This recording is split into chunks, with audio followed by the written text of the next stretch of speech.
Okay. As I was contemplating for this evening message, और जैसे मैं सोच रहा था आज के शाम का संदेश के बारे में, I just arrived this morning from Udupi. और उडुपी से मैं आज सवेरे ही आया हूँ। Winston, myself, Ashria, and Winston's mom, Jyoti. We all went on a mission trip to Udupi. You will hear more about the mission trip on Sunday. तो pastor Winston, Asia, ज्योति जी, ये सब जो थे ट्रिप पे गए थे उडुपी, वहाँ से आज सवेरे ही लौटे हैं। So, morning I was thinking about and praying that, Lord, what thought you have that you want me to share in the church, and I was praying. So, this word came to my mind. तो मैं सोच रहा था सवेरे कि क्या परमेश्वर क्या आप चाहते हैं, या मैं क्या वचन बांटूं, या किस बारे में बात करूं। तो ये जो वचन है ये मेरे सामने आया, And it's amazing what God says in this word. और अद्भुत है जो परमेश्वर इस वचनों में बता रहे हैं हमें। So, let's read 1 Peter chapter 2. पहला पत्रस खोलेंगे और उसके दूसरे अध्याय में चलेंगे। 1 Peter chapter 2, पहला पत्रस verse 1 and 2. दूसरा अध्याय और उसकी पहली और दूसरी पंक्ति, 1, 2 and 3 we can read. 1, 2 और 3 जो है पढ़ सकते हैं। So, put away all malice and all deceit and hypocrisy and envy and all slander. Like newborn infants, long for the pure spiritual milk, that by it you may grow up into salvation, if indeed you have tasted that the Lord is good. इसलिए पहला पत्रस का 2 उसका पहली पंक्ति, इसलिए सब प्रकार का बैर, भाव और छल और कपट और डाह और बदनामी को दूर करके नए जन्मे हुए बच्चों की नाई निर्मल आत्मिक दूध की लालसा करो, ताकि उसके द्वारा उद्धार पाने के लिए बढ़ते जाओ, यदि तुमने प्रभु की कृपा का स्वाद चख लिया है। Let's pray. आइए प्रार्थना करें। Our Lord, our gracious Heavenly Father, this evening we come to your presence. And Father, would you please, Lord, speak to us through your word. Stir us, revive us through your word, Father. In Jesus' name we pray. Amen. So, what caught my attention in these verses is the command of longing for something. और जिस बात ने मेरे ध्यान को आकर्षित किया इन वचनों की ओर या इन बातों की ओर, वो सबसे जो मेरे ध्यान केंद्रित करने वाली बात थी कि उस चीज के लिए, उस आज्ञा के लिए जो है इच्छा रखना, कि परमेश्वर के वचन को इच्छा रखना, लालसा करना. Is that the word? या लालसा करना। इसलिए नेक्स्ट सेकंड वर्स 2, हाँ, नए जन्मे हुए बच्चों की नाई निर्मल आत्मिक दूध की लालसा करो. long for something. Bible is calling us. It's our calling and it is a command to long for something. और ऐसा मानो कि बाइबल जो है हमें बुलाती है, वचन जो है हमें बुलाते हैं इस तरीके के कि उस चीज के लिए जो है हम बहुत लालसा रखते हैं, या बहुत मजबूती से जो हमारी इच्छा होनी चाहिए उसकी ओर। Now here, और अब यहाँ पे my entire focus was on this word longing. और मेरा जो ध्यान था वो पूरा इस लालसा जो या मजबूत इच्छा रखना उसके बारे में। Did you ever long for something? क्या किसी चीज के लिए आपकी बहुत लालसा रही है या मजबूत इच्छा रही है? Did you long for something? ऐसा कभी हुआ है किसी चीज के लिए तुम्हें बहुत लालसा थी? मतलब आपके अंदर ऐसी ख्वाहिश है वो चीज को हासिल करने की, वो आपके दिल में एक तड़प है, वो चीज आपको चाहिए। क्या ऐसा कुछ चीज या कोई बात आपके अंदर थी जिसके लिए आप तड़प रहे थे. भूख, तड़प, लालसा, you name it. So, did you ever longed for something? क्या ऐसी कोई बात रही है जीवन में? For wives, if husband is away for a long time, the way they long for each other to meet. For a son who is studying in boarding and missing his parents, he longs to be home. If Winston is on the ship, he longs to be home. तो इस तरीके से जैसे कि एक पत्नी जो है अपने पति की मिलने की बाट जो रही है, जो बहुत दिनों से किसी दूर जगह पे गया हुआ है काम के सिलसिले में, या एक बच्चा जो बोर्डिंग स्कूल गया, उसके माता पिता या वो बच्चा वापस घर जाने के लिए जो इंतज़ार कर रहा है, या जैसे विंस्टन शिप में काम करते हैं तो उनको घर जाने की जो इच्छा है काम के बाद, वो इस तरीके से. Now, you see, in the Bible, as I was reading, Paul had this longing, a desire.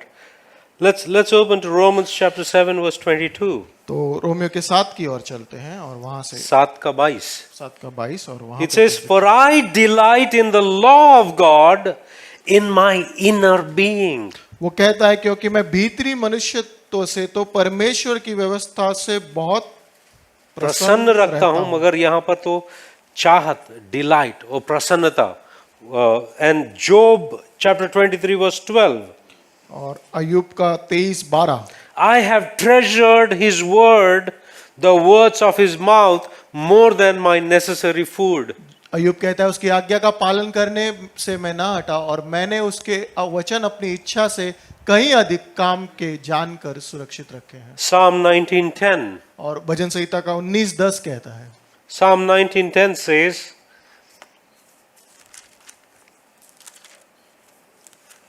is there? Yeah.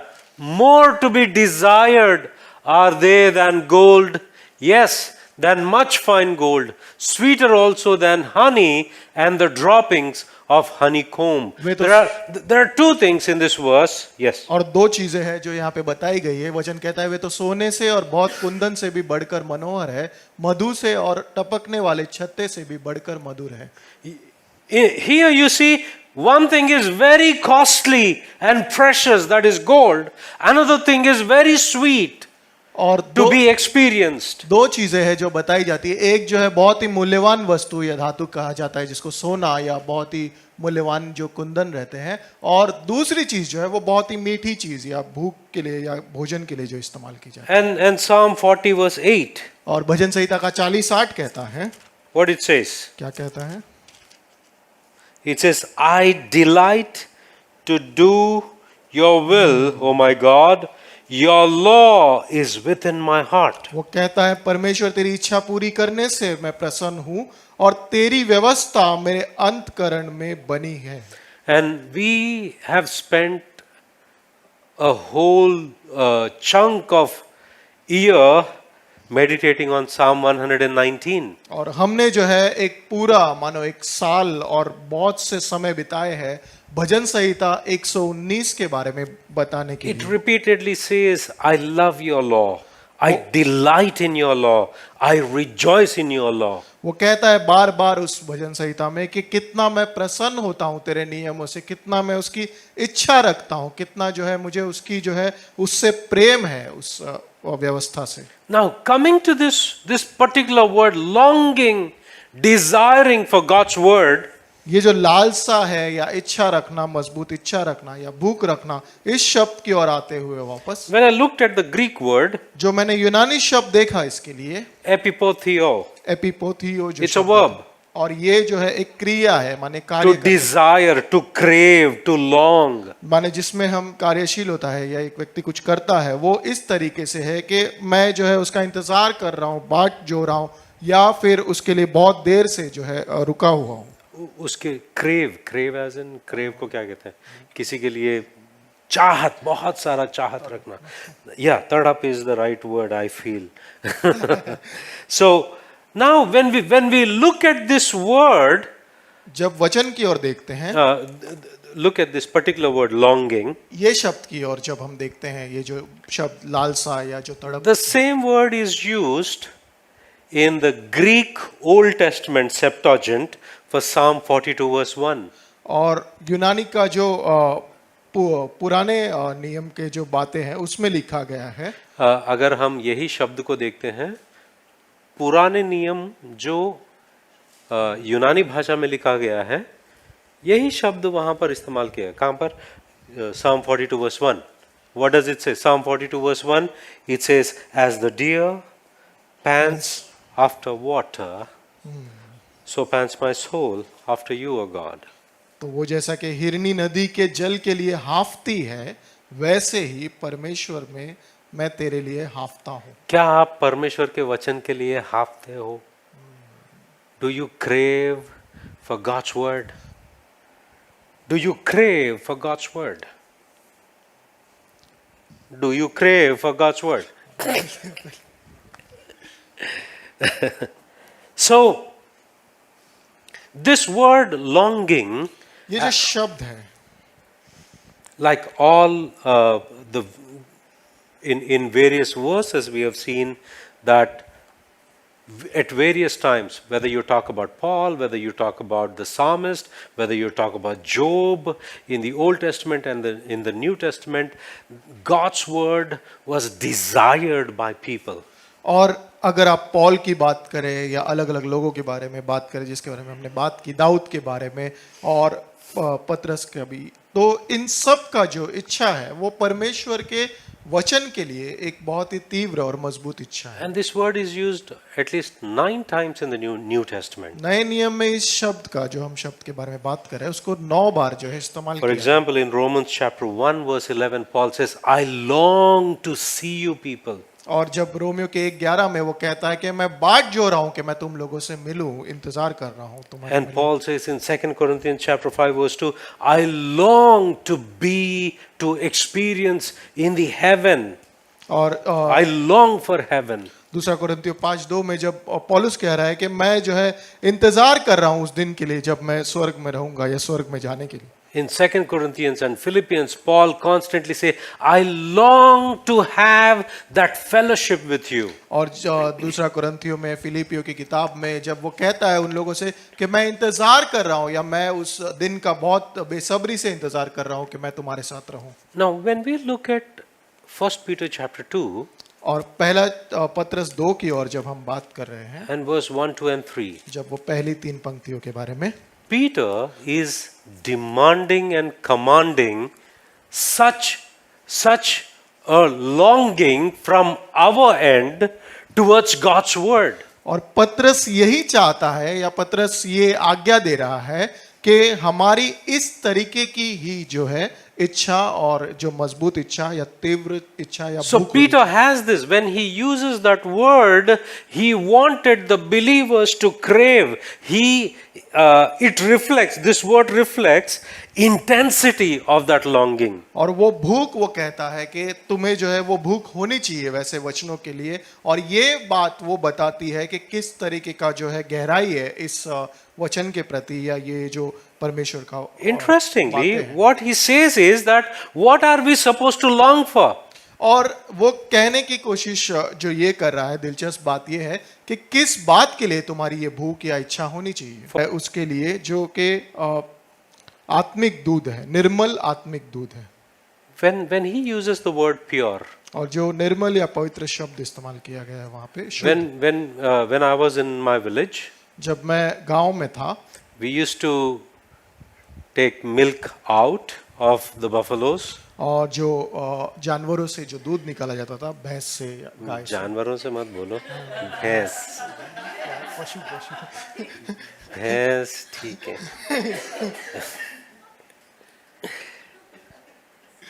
अब भैंस का दूध बेचने से पहले हम क्या करते थे, उसमें पानी मिलाते थे।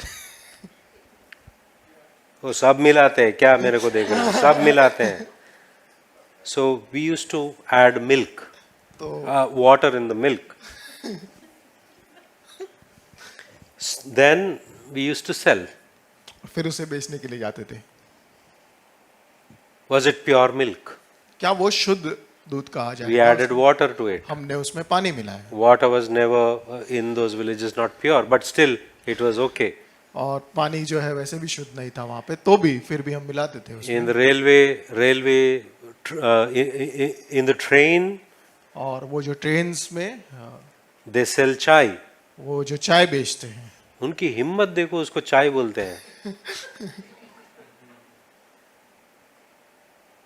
1 घंटा भी रखो उसके ऊपर वो नहीं आता है, क्या मलाई नहीं जमता है। 1 घंटे के बाद में भी मलाई जमेगा नहीं उसमें। So you know what milk it is. Now you see, when Peter used pure, he is using a word, pure in the sense uncontaminated. और वो जो निर्मल या शुद्ध जो शब्द इस्तेमाल किया गया है वो यही दर्शाता है कि जिसमें किसी भी प्रकार की मिलावट नहीं है। So in a world that is filled with filthiness, dirt, and a world that is filled with sin and darkness, in such a world as we live, and this darkness, this filth, that sinful passions out there, and our flesh craves to it, instead of our flesh craving for this adulterated things, Peter is commanding us, crave for something pure. If there is तो ऐसी दुनिया में जहाँ पे हम रहते हैं, जहाँ पे सब कुछ अशुद्ध है, सब कुछ मानो दूषित हो चुका है, सब कुछ जो है गंदगी है, और इस तरह के अंधकार में पाप भरी दुनिया में जहाँ पे हम रहते हैं, जहाँ पे कुछ भी शुद्ध नहीं है, पतरस ये कह रहा है कि इस तरीके की शुद्धता का जो है, और ये जो बुराई या पाप है या अंधकार है, इसकी ओर हमारा शरीर जो है खिंचा चला जाता है। पर पतरस ये कहता है कि इसके बजाय तुम्हें जो है इस शुद्धता के पीछे जाना। one side your flesh is craving for something, but Peter is saying, let you crave. You crave for something pure and unadulterated, that is God's word. और वो कहता है कि एक तरफ जहां पे शरीर जो है तुम्हारा ऐसे अंधकार की ओर, ऐसी गंदगी की ओर जो है खिंचा चला जाता है, तुम जो है वो इस चीज के पीछे जो कि अशुद्ध है पूरी तरीके से, किसी तरीके का उसके अंदर गंदगी नहीं है, Why we उस have चीज to के पीछे जाना। why we have to crave for this word? क्यों इस वचन के पीछे जो है हमें वो भूख रखनी है, क्यों इसके लिए तड़प रखनी है? In 2 verses prior to this, he declares it. Why? और 2 पंक्तियां पहले इसके वो बताता है In कि chapter 1, verse 24 and 25. वो कहता है 24 और 25 में, All flesh is like grass, and all its glory like the flower of grass. The grass withers and the flower falls, but the word of the Lord remains forever. And this word is good news that was preached to you. और क्योंकि हर एक प्राणी, पहला पत्रस का 1:24 कहता है, घास की नाई है और उसकी सारी शोभा घास के फूल के नाई है। घास सूख जाती है और फूल झड़ जाता है, परंतु प्रभु का वचन युगानुयुग स्थिर रहेगा। और यही सुसमाचार का वचन है जो तुम्हें सुनाया गया था। Because God's word remains forever, that's why we are supposed to crave for that eternal word of God. ये वचन जो है अनंत काल तक युगानुयुग रहने वाला है, इसीलिए इसकी इच्छा और तड़प जो है मुझे हमेशा के लिए मुझे रखनी है। Now, interesting thing is everything else perishes. और अद्भुत बात यह है इसके अंदर कि सारी चीजें जो है वो नाश हो जाएगी, वो घास की तरह सूख जाएगी, Except God's word. पर परमेश्वर का वचन नहीं। So that's why God is calling us to crave for this eternal word. और इसीलिए परमेश्वर ये बोलते हैं कि मुझे जो है वचन की और जो है उसके और तड़प और भूख रखनी है। So, as we look at this word, और जैसे इन वचनों की ओर मैं देखता हूं, God is not calling us in this verse when we read long for the pure spiritual milk. जब वो कहता है कि आत्मिक और उस निर्मल शुद्ध दूध के लिए जो है तुम लालसा रखो, God is not calling us for meditating His word in this verse.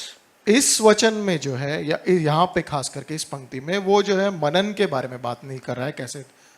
God is not calling us to study God's word. और वो ये भी नहीं कह रहा है कि कैसे परमेश्वर के वचन की जो है पढ़ाई की जाती है। God is not calling us to read God's word. वो ये भी नहीं कह रहा है कि उसे जैसे हम पढ़ते हैं बाइबल को उस तरीके से पढ़ें। And there are verses that tells us to do this. पर पंक्तियां है ऐसी वचन में बाइबल में जो बताती कि ये चीजें करनी चाहिए हमको। But in this specific verse, पर इस वचन में जो है वो कह रहा है, he calls us to desire God's word.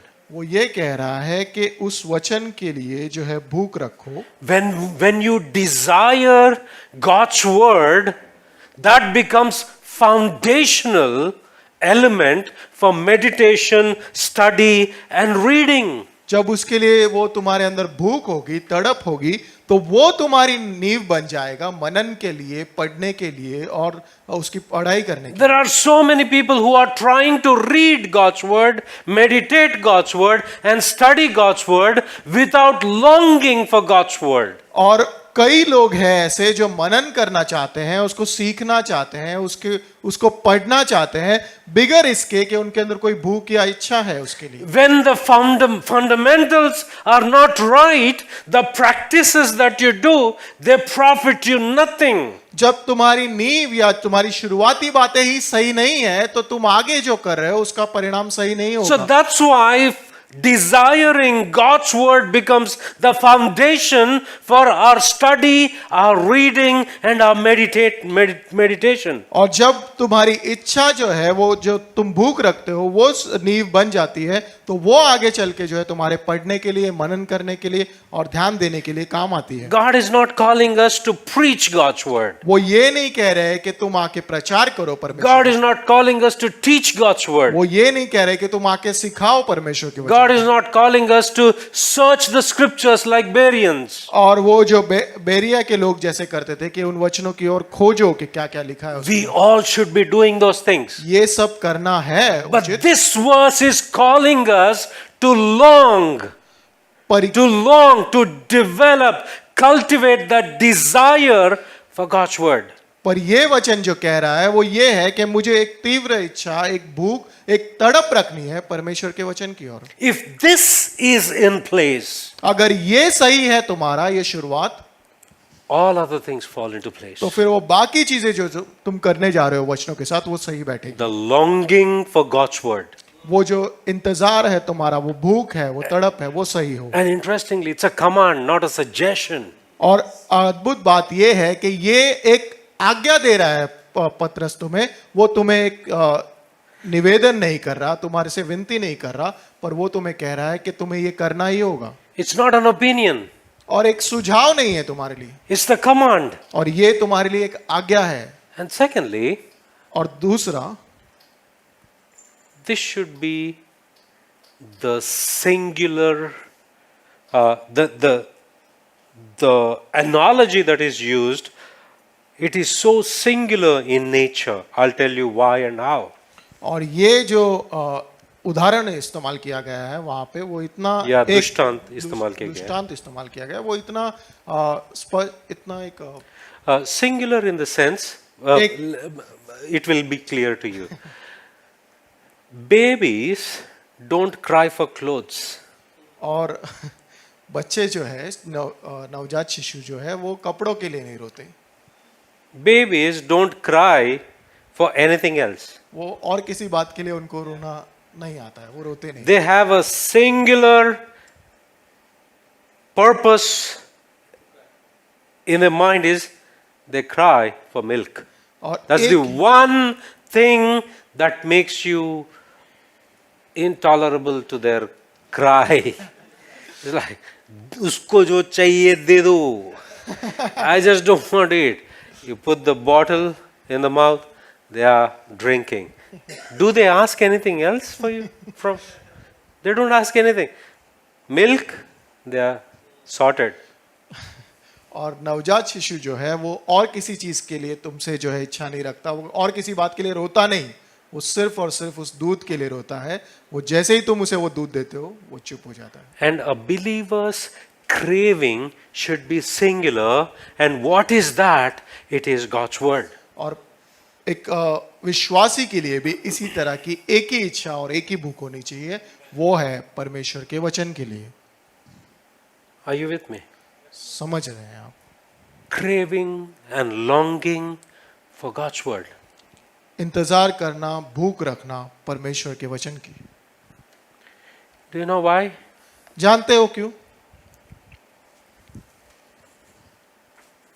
When someone asks me a question from the Bible, क्योंकि मुझसे अगर कोई बाइबल से सवाल पूछता है, no matter how much tired I am, चाहे मैं कितना भी थका हुआ हूं, I will spend time with that person. मैं उस व्यक्ति के साथ समय बिताता हूं।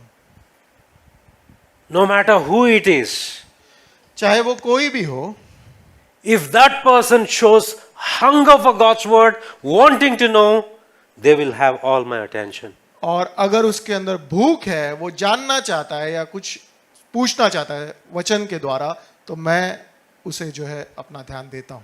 Because God is like that. क्योंकि परमेश्वर वैसे ही हैं। God brings heaven down to teach you if you have that hunger.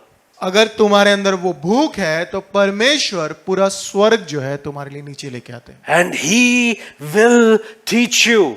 और वो तुम्हें सिखाएंगे। But if you don't have the hunger, पर अगर वो भूख ही नहीं है तुम्हारे अंदर, it doesn't matter how many best teachers you may have.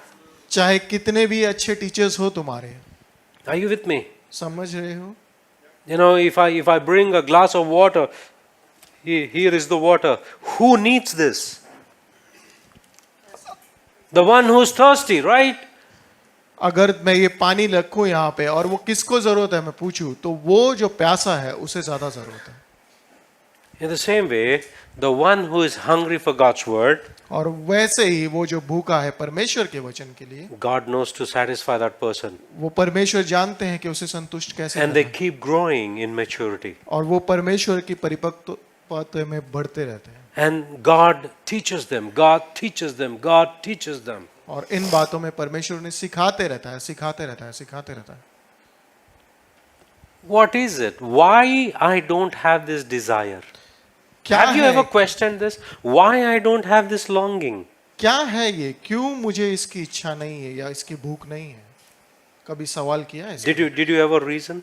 कभी सोचा है इसके बारे में, क्यों नहीं है ऐसा भूख और इच्छा मेरे अंदर? Okay, let's read from verse 22 of chapter 1. 22 पंक्ति से पढ़ते हैं, पहले अध्याय के। Now here you see, having purified your souls by your obedience to the truth for a sincere brotherly love, love one another from a pure heart, since you have been born again, not of perishable seed, but of imperishable, through the living and abiding word of God. सो जब कि तुमने भाईचारे के निष्कपट प्रीति को निमित्त सत्य के मानने से अपने मनों को पवित्र किया है, तो तन मन लगाकर एक दूसरे से अधिक प्रेम रखो। So our salvation, we were purified, our souls are purified to obey the truth और हमारा through God's word, through the gospel. और हमारा जो उद्धार है, हमें जो उद्धार मिला है, वो परमेश्वर के वचनों पर आज्ञा मानने से मिला है। And we are born again through God's word. और हम जन्मे भी है, जैसे कि 23 पंक्ति में लिखा है, When we are born again through the imperishable God's word, वो अविनाशी बीज जो है परमेश्वर के वचन का, there are new affections poured out into our heart. तो नई इच्छाएं और नए जो है भावनाएं हमें दी गई इन बातों God's love is poured out into your heart. की।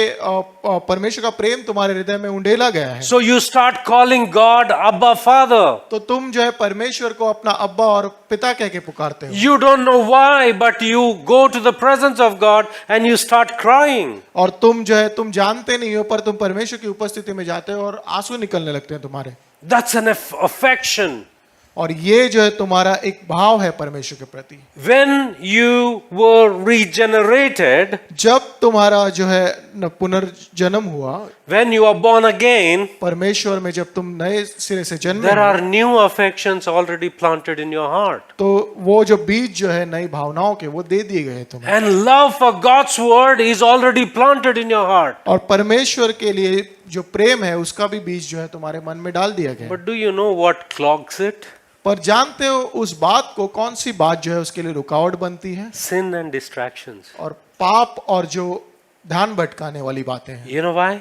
क्यों जानते हो? In 1 Peter chapter 2, क्योंकि पहला पत्रस 2 में कहता है, verse 1, पहली पंक्ति में, so put away. तो वो कहता है कि इसलिए सब प्रकार के इन बातों को दूर करके।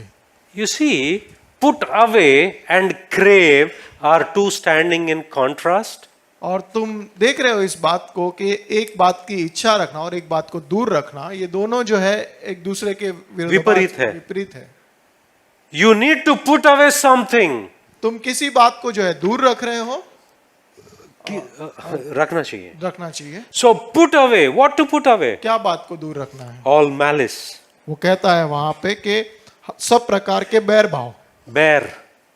If you have enmity with each other, malice for someone else, और it clogs. Sin suppresses godly desires.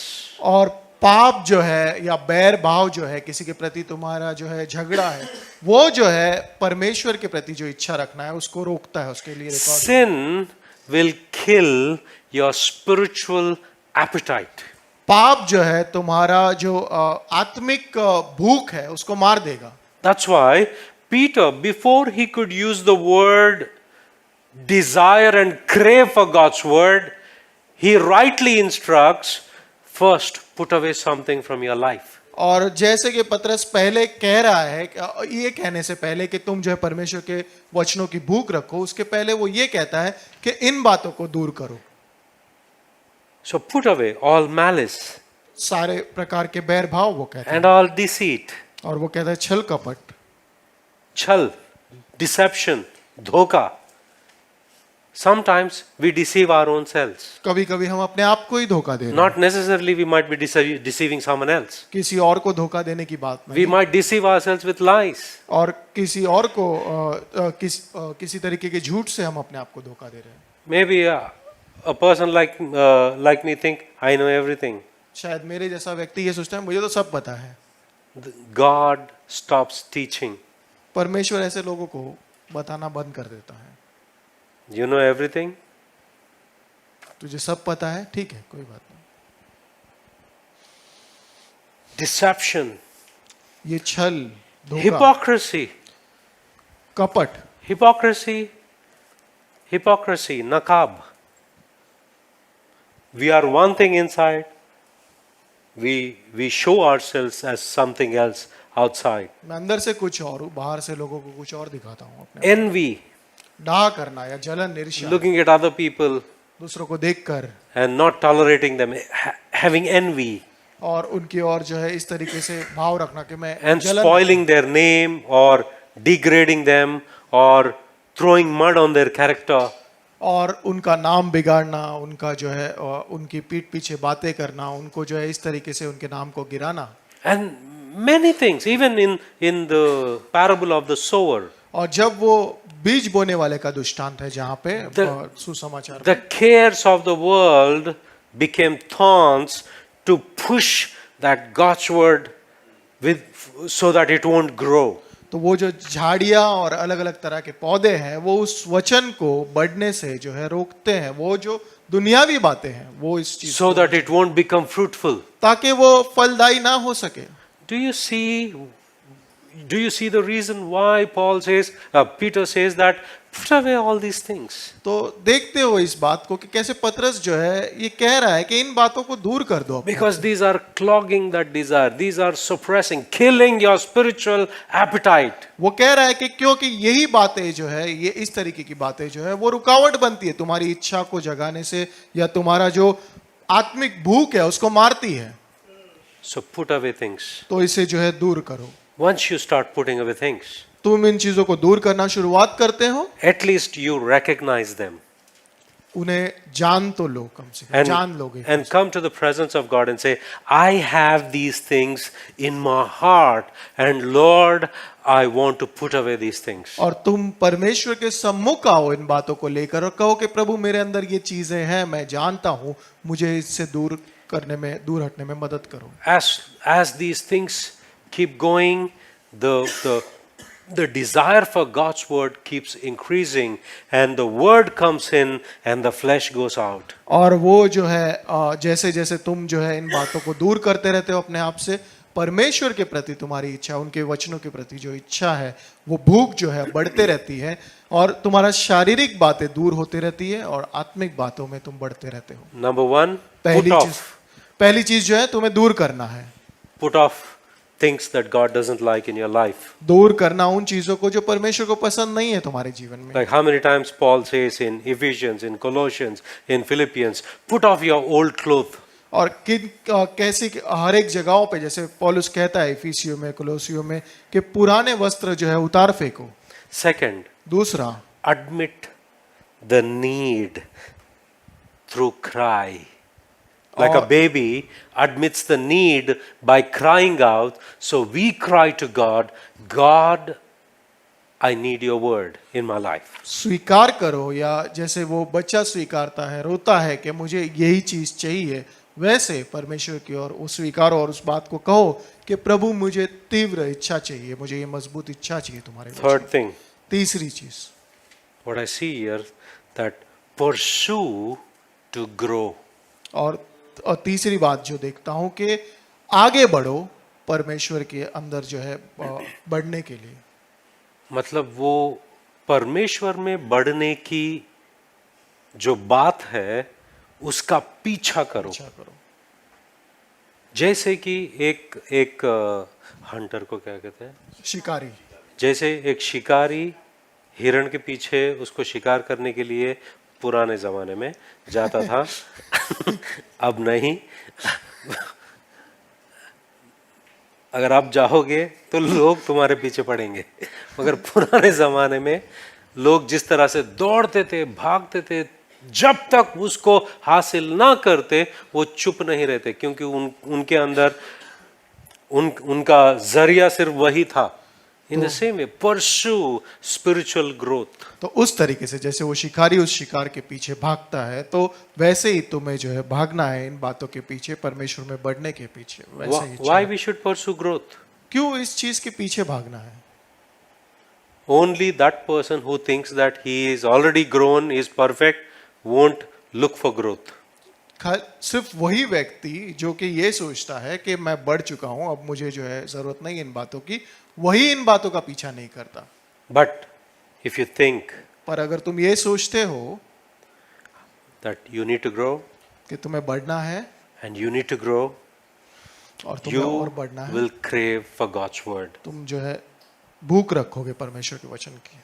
That's why Paul says in Colossians chapter 3 verse 16. Let's read that. और इसीलिए कोलोसियों के 3:16 में पौलुस कहता है, Colossians chapter 3 verse 16. कोलोसियों के 3:16 में,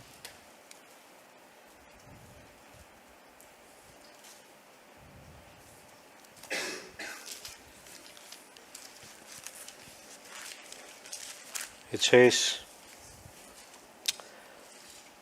let the word of Christ dwell in you richly. Let the word of Christ dwell in you richly. मसीह का वचन को अपने हृदय में अधिकाई से बसने दो। That's why crave for God's word. इसीलिए कहते हैं कि परमेश्वर के वचन के लिए वो तीव्र इच्छा, Crave for God's word. भूख रखो, तड़प रखो। If you crave for God's word, अगर तुम इस बात के लिए भूख रखोगे, you will desire to learn, and God will be interested in teaching you. अगर इच्छा रखोगे तो परमेश्वर दिलचस्पी लेगा तुम्हें सिखाने में। So I encourage you. तो इसीलिए मैं तुम्हें प्रोत्साहित करता हूँ। This is the call along with Peter, and we want to invite you. If you haven't subscribed for Bible College, crave for God's word. और ये जो है मैं सोच रहा हूँ इसके बारे में, ये पतरस बता रहा है, आज्ञा दे रहा है, पर हम जो है इसके बारे में कहते हैं कि बाइबल कॉलेज के लिए अगर तुमने अभी तक साइन अप नहीं किया है तो करो। Take God's word seriously. परमेश्वर के वचन को जो है गंभीरता से लो। Let's pray.